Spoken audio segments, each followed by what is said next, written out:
Bem-vindos a Vecmoon. O meu nome é Danilo e na aula de hoje a gente vai tratar um pouco sobre imigrantes e refugiados.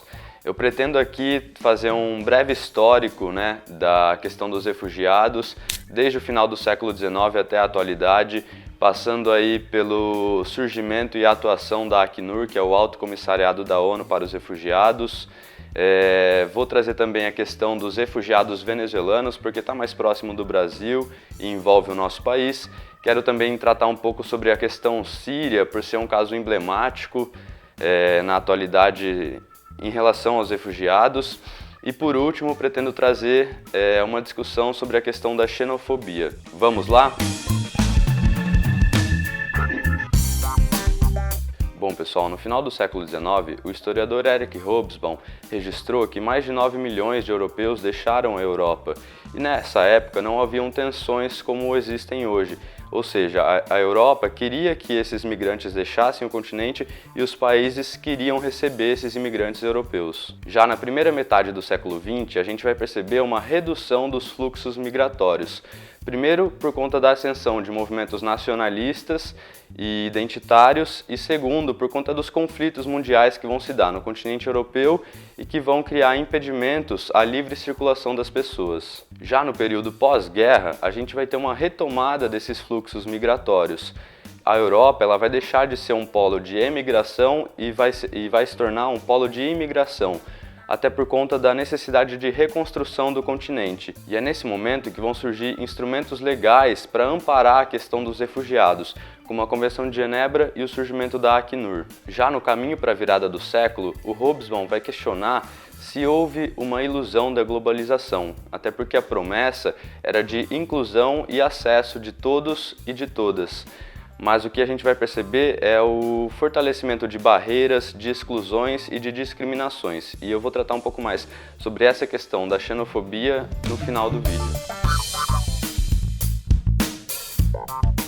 Para contar a história da Acnur para vocês, eu busquei todos esses dados e essas informações na cartilha que eles publicaram neste ano de 2018, que se chama Protegendo Refugiados no Brasil e no Mundo, caso vocês queiram conferir depois. Eu vou ressaltar aqui alguns pontos importantes da história da Acnur. Ela inicia a sua atividade em janeiro de 1951. No entanto, cabe ressaltar que ela estava restrita ao continente europeu e aos acontecimentos relacionados à Segunda Guerra, ou seja, ela só poderia atender aqueles refugiados europeus que estavam sem lar devido à Segunda Guerra Mundial. Em 1956, a Acnur vai ter a sua primeira expansão de atividade. Os países ocidentais eles vão oferecer abrigos aos refugiados húngaros, até por conta de motivos políticos e econômicos na tentativa de enfraquecer a União Soviética. Em 1967, a Acnur vai publicar um novo protocolo relativo aos refugiados. E esse protocolo tem como objetivo reformar a Convenção de 1951 e expandir a atuação da Acnur para além da Europa e para além dos conflitos como a Segunda Guerra. Nesse momento, a Acnur vai atuar no continente africano. E por último, nós temos também dois momentos muito importantes. Em 1995, a Acnur assume a responsabilidade de proteção dos apátridas. Em 2003, ela abole a cláusula que obriga a renovação de mandato a cada 3 anos, ou seja, é uma agência que passa a existir sem necessidade de uma renovação contínua. Pensando nos objetivos da Acnur, a gente pode resumir eles em dois. O primeiro é a questão da proteção internacional aos refugiados, e eles partem do princípio de não devolução que já estava previsto na Convenção de Genebra de 1951. Esse princípio de não devolução significa que os países, ao receber refugiados, eles não podem devolver, repatriar esses refugiados para um território em que eles corram risco de vida. E um segundo ponto, a Acnur ela deve garantir os direitos e também os deveres dos refugiados. Os direitos, a gente pode destacar alguns como os direitos civis, a questão da liberdade, de propriedade, o deslocamento, e direitos sociais e econômicos básicos, como o direito ao trabalho, à saúde e à educação. Mas além disso, os refugiados também têm deveres, que são, por exemplo, cumprir as leis dos países em que eles estão em refúgio e também respeitar os costumes desse país. Trazendo alguns números sobre a Acnur, Em 2018, o orçamento previsto para a organização é de 8 bilhões de dólares. Ela possui mais de 10 mil funcionários e atua em mais de 130 países.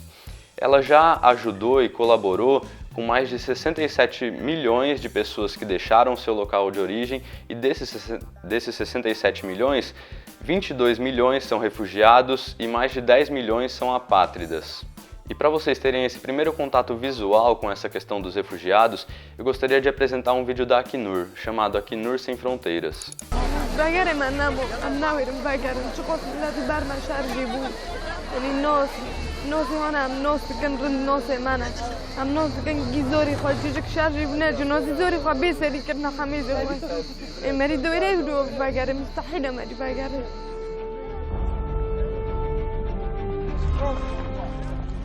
Today, 60 million refugees, asylum seekers, and internally displaced. Bom, a Acnur ela propõe 3 soluções duráveis para essa questão dos refugiados. A primeira delas seria a repatriação voluntária, quando o refugiado deseja voltar ao seu país de origem. A segunda questão seria a integração local, ou seja, integrar o refugiado ao seu país de refúgio. E o terceiro ponto seria o reassentamento, ou seja, enviar o refugiado para um terceiro país que iria acolhê-lo. E para discutir a questão dos refugiados, a gente precisa diferenciar um migrante do refugiado. O migrante é aquele que voluntariamente escolhe viajar. Já o refugiado não deixa de ser um migrante, porém ele está numa situação vulnerável que precisa de acolhimento e proteção. Para o refugiado, migrar é a única opção que restou. Para a gente pensar as populações que estão sob o mandato da Acnur, eu gostaria de apresentar um mapa para vocês. Saca só. No mapa vocês podem ver que existem 5 populações sob o mandato da Acnur. A primeira delas são os refugiados que, por motivos de perseguição, conflito ou violação dos direitos humanos, tiveram que deixar o seu local de origem e cruzaram a fronteira para outro país. A gente tem uma concentração de refugiados na Europa e na África. Na Europa também a gente vai ter uma concentração de solicitantes de refúgio. No continente africano e no Oriente Médio, a gente tem uma concentração de deslocados internos, que são pessoas em situações parecidas aos refugiados, porém que não chegam a cruzar a fronteira do seu país. Já na Europa, no Oriente Médio e na África, a gente vai ter uma concentração também de apátridas, ou seja, povos que não têm a sua nacionalidade reconhecidas. E por último, a última população que está sob o mandato da Acnur são os retornados, ou seja, refugiados que retornaram ao seu país de origem. E trazendo a questão dos refugiados para o Brasil, em 2017 foram registrados um pouco mais de 10 mil refugiados no país, provindos de mais de 80 países, e nós temos registrados no CONARE, que é o Comitê Nacional para os Refugiados, mais de 30 mil solicitações de refúgios. Ou seja, ainda que sejam números altos, comparados com o restante do globo, ainda são números pequenos. Antes de tratar sobre a questão dos refugiados venezuelanos, eu gostaria que vocês conferissem um vídeo publicado pela TV Folha.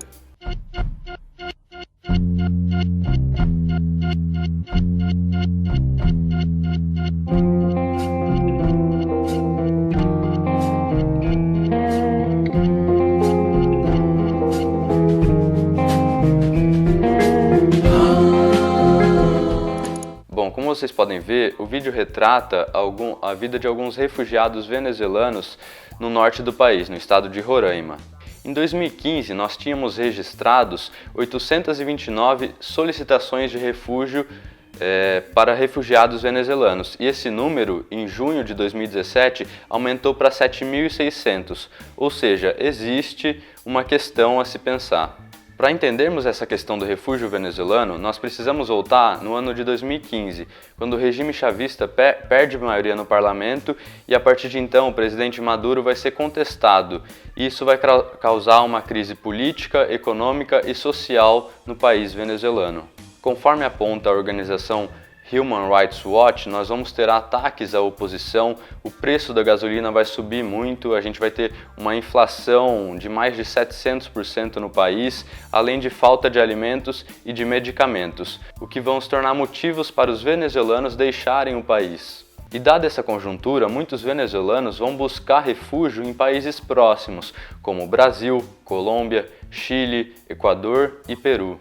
Segundo uma pesquisa recente, que vai estar aqui na descrição do vídeo, a maioria dos refugiados venezuelanos são homens solteiros, com alta escolaridade e jovens, que têm entre 20 e 39 anos. E focando então a questão dos refugiados no Brasil, e pensando numa solução para o caso, como a gente pode perceber, a maioria dos refugiados são homens em idade laboral, ou seja, se o governo construísse uma política pública bem planejada com os entes federativos, voltada para a criação de emprego e também para a documentação desses refugiados, a integração deles se tornaria muito mais fácil e muito mais proveitosa para o país. Por conta da Guerra Civil Síria, desde 2011, muitos sírios têm se deslocado à força para países próximos, como Turquia, Líbano, Iraque, Egito e Jordânia, e além disso, eles também se deslocam para outras regiões do país menos conflituosas. Segundo dados da Anistia, em 2015 foram registrados 7.600.000 deslocados internos na Síria. E segundo os dados da Acnur de 2017, foram registrados 5.500.000 refugiados, além daqueles que não estão registrados. Ou seja, é uma crise de refugiados sem precedentes. E para a gente entender brevemente a Guerra Civil Síria, a gente precisa voltar em 2010, quando ocorre uma movimentação da Primavera Árabe pedindo por liberdade de expressão, por mais democracia nos países árabes e também a questão da justiça social. Em março de 2011, um governador sírio vai mandar prender e torturar algumas crianças que escreveram uma frase anti-governo na parede da cidade. E isso vai causar uma revolta da movimentação da Primavera Árabe, porque de um lado a população estava pedindo por direitos humanos e do outro o governo, liderado pelo Bashar al-Assad, vai repreender violentamente essas movimentações. Em 2011, dada a repressão violenta do governo, o conflito vai se militarizar. Então nós vamos ter, de um lado, as forças do governo, apoiado pelo Irã e pela Rússia, e do outro, os Estados Unidos, a Turquia, a Arábia Saudita, as forças civis sírias contra o governo e também alguns movimentos curdos. E no meio de tudo isso vai surgir uma terceira força, que é o Estado Islâmico. Dado isso, então, a gente percebe que a Síria é uma miríade de conflitos e a sociedade civil não consegue conviver e muitas vezes não consegue sobreviver a esses conflitos. E a única opção que resta, portanto, é migrar e solicitar refúgio. E eu separei 3 fotos para vocês terem uma noção de como funciona um campo de refugiados. Os refugiados sírios, que acabam buscando países como a Turquia, o Líbano, a Jordânia, o Iraque e o Egito, eles vivem abaixo da linha de pobreza, muitas vezes com menos de $1 por dia. E além disso, o governo desses países apontam que esses refugiados geram alguma desestabilização no país, criando muitas vezes problemas econômicos e sociais. E um segundo local, mais recente, que os refugiados têm procurado é o continente europeu. No entanto, a União Europeia tem reforçado esse discurso de desestabilização por conta dos refugiados e reforçado também o discurso da segurança, ou seja, ela está apelando aí para um discurso anti-imigração. Bom, essa questão da anti-imigração é um último tópico que eu gostaria de tratar com vocês. O que ocorre atualmente é um reforço do discurso nacionalista, xenofóbico, islamofóbico, que ressalta um certo ódio a alguns imigrantes e principalmente depois do acontecimento de 11 de setembro, e hoje a gente pode pensar no exemplo do presidente Donald Trump, que sugeriu a construção de um muro para conter o fluxo de imigrantes mexicanos.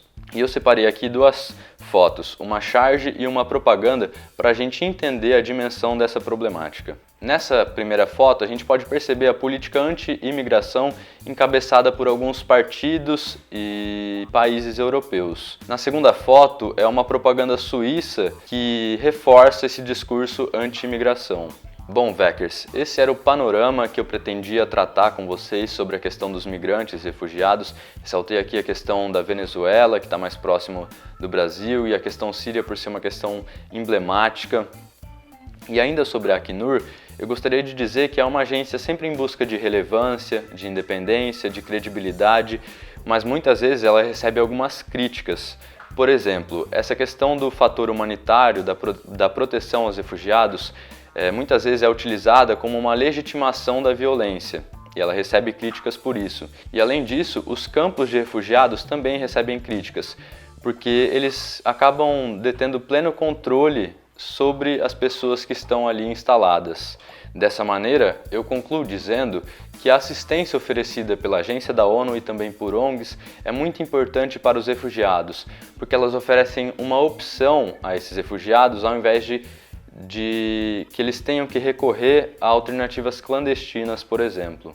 E eu deixo também aqui a dica de um filme que eu assisti para poder fazer essa aula, que se chama Fogo no Mar, e ele conta a história de uma família italiana e a história de vários refugiados que tentam a travessia do continente africano para o continente europeu. Bom, pessoal, era isso que eu pretendia tratar com vocês. Eu peço para vocês deixarem o seu like, compartilharem o vídeo com seus amigos e, por se tratar de diplomacia, cuide bem dos seus inimigos. Pelo menos eles são previsíveis. Um abraço e até mais.